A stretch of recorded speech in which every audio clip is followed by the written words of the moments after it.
Le bassin du Congo, c'est aujourd'hui, en termes d'importance planétaire, le deuxième massif forestier au monde après l'Amazonie et avant l'Indonésie. Il regorge de biodiversité exceptionnelle, avec un nombre extraordinaire d'espèces végétales, animales.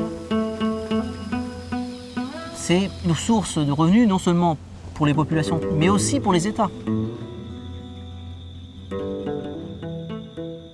Notre approche est très pragmatique. Il s'agit non seulement de conserver, mais conserver ne nourrit pas les hommes, il faut aussi permettre de créer du développement économique.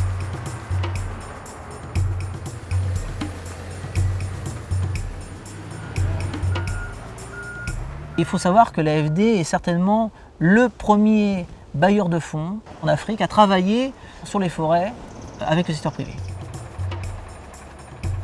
L'AFD a financé un outil d'aide à la planification de la production forestière pour réaliser toutes les étapes techniques, à savoir les inventaires, donc connaissance de la ressource, avec cette étape nécessaire de layonnage. On ouvre la forêt et on rentre dans la forêt, on inventorie tous les arbres au-dessus d'un certain diamètre minimum.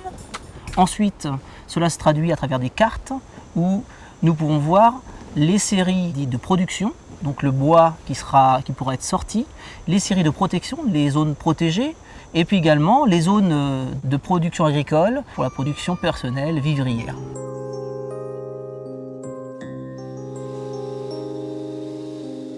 Une fois qu'on a fait cette étape-là, il y a aussi l'aide sur l'outil de transformation et on appuie également l'aspect certification.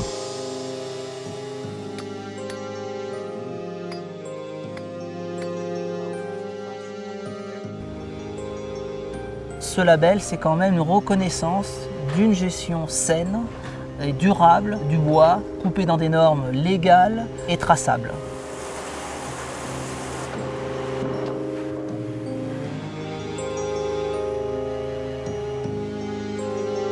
Aujourd'hui, le bassin du Congo est le bassin forestier où la certification s'est le plus développée.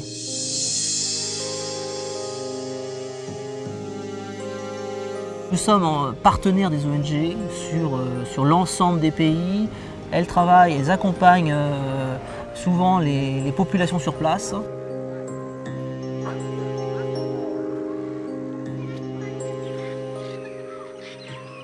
Notre intervention auprès du secteur privé a permis de développer des normes d'aménagement des forêts qui ont été traduites par des textes de loi qui sont aujourd'hui appliqués à l'ensemble de ces pays du bassin du Congo.